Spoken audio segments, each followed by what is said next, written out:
I think there are, again, reasons to do it, and it's not a terrible idea on your practice squad.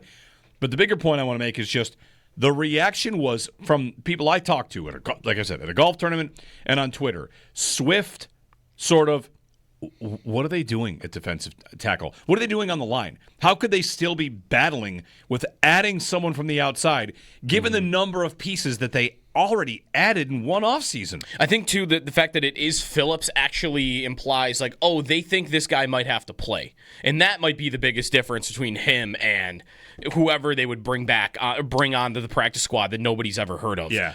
And that I think, is where criticism could come, especially at that position, because I think outside of their desperation to go get that franchise quarterback in their first year or two as, a regime here, since then, the position group they've been the most obsessed with getting to an elite level is that defensive line. And it never has been. Constantly the group that falls short in that final game of the season. Mm-hmm. So I do think that could be a lightning rod position if they don't perform this year. I mean, because this is their guys, right? Like they've got their first round pick in Rousseau, who is signed, and they've got Oliver, who was a top 10 pick, and they've got all these other draft picks behind them. I know they're rookies.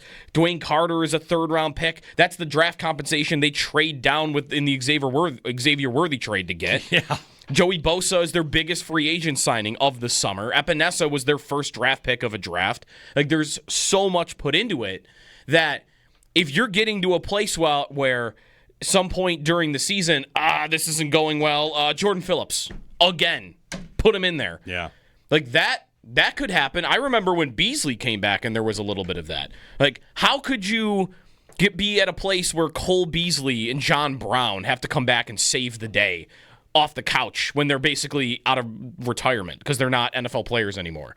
And that I think is not where you want to end up on the defensive line.